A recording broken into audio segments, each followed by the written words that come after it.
Before you begin your meditation, let's set you up so you can have the most success as possible. What does success mean in meditation? Just getting through it, just doing it really, is success in my books. So for me, I can create a lot of reasons during the meditation of why I'm unable to concentrate. And basically the setup is meant for you to avoid those distractions. Set yourself up so you're not going to have these reasons to have your attention pulled away from the practice.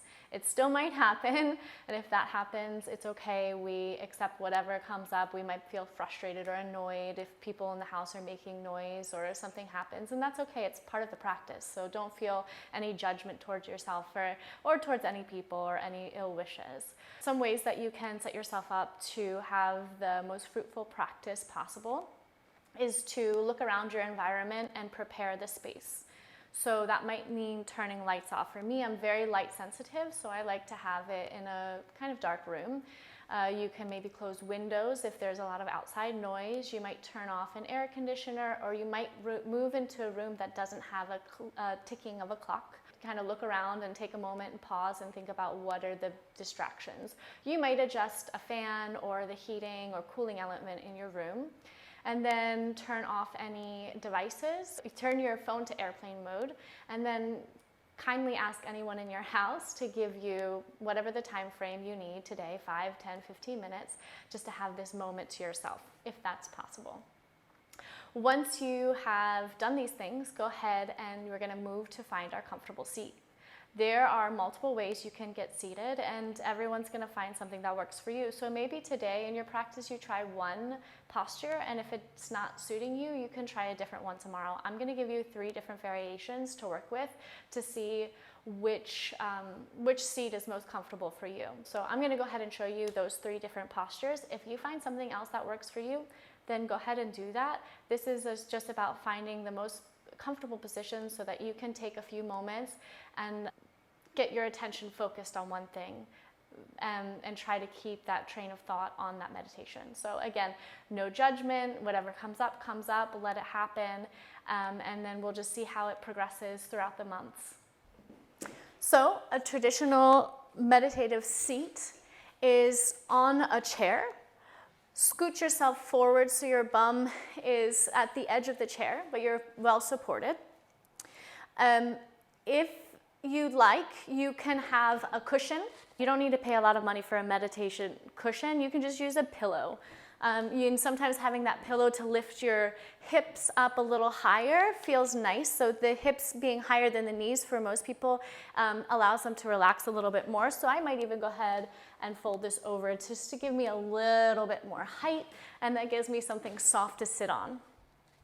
So from here, you can go ahead and lift all the toes, press down beneath the big toe mound, beneath the pinky toe mound and the center of the heel, and then from the pinky toe towards the big toe, ground them down. You can even grip them, feel that. Full connection of the foot to the floor. Your hands can rest gently on your thighs or anywhere else that feels good to you. Sit up nice and tall, roll the shoulders up, back, and down. You might take a few shoulder rolls before you begin your practice. So with the lower body from the hips below, we're feeling a nice grounded heaviness towards the floor. And then every inhale from above the hips, just the belly up, we're feeling a lightness, like our spine is being pulled towards the sky. So it's that balance between grounding down with the feet and a nice lifting of the head. The chin is lifted, the shoulders are heavy. And then once you find a spot where you think you could sit for a few moments, you can go ahead and begin the meditation practice. So this next option is for seated against a wall. I like to use a pillow or a cushion just for a little bit more comfort. Like I said, any way you can make yourself most comfortable is good, because it avoids having more distractions of trying to get comfy. So I like to put a pillow or a cushion up against the wall. I ground my feet to the floor, and then I press the middle of my back into the wall. My shoulders are not against the wall, but then I can bring my hands to my knees or my hands resting on my knees. This gives me the support in my back, which I don't have as much sitting in the chair, and it also gives me a nice grounded feeling into my feet. As much as I'm pressing in my back against the wall, I'm pressing my feet down to the floor, rolling my shoulders up, back, and down. Just like in the chair, I would let the shoulders be heavy, find a heaviness to the lower part of my body. Find a lightness to the neck and the head feeling lifted, the spine elongating as you breathe in. Some of you will like to take a easy sit. If that works for you, you can do that. I kind of like to have my feet grounded on the floor, but anyway, you can sit for a few moments to stay focused. Finally, the last and probably my favorite is lying on my back. This is because my back just starts to scream during meditation, and all I can think about are the sensations in my shoulders. So if I can eliminate that sensation, then I can keep my practice focused.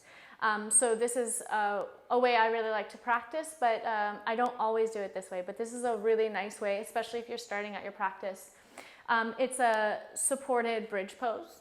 So you can take a block. You could also do this by folding up a few pillows and placing them down.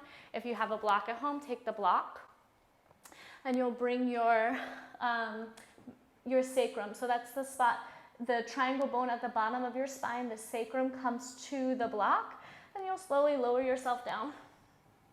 You can also get into this onto the back, lifting the hips and letting that block come to the sacrum, whichever way is easiest for you. I like to keep my hands by my side with the palms facing down. Some of you will like a little bit of a neck pillow, or you might roll up a towel to support your neck. Wiggle your shoulders underneath you, hands to the sides. Feel through the hands. Grip the toes, feel through the toes. And then slowly let the body feel nice and relaxed. We're still going to look for that grounding sensation through the feet and here through the shoulders and the hands as well. But we still want to find that elongation in the spine. So feel the inhale, a nice lengthening in the spine. Keep the chin out of the chest. And this is a really nice, easeful way to begin your meditation practice. If you find sitting against the wall or in the chair to be a little bit challenging because you do have some back or neck issues, this is a really nice option. So once you get all settled in there, wiggle yourself around, shimmy yourself around, and then you're ready for your practice.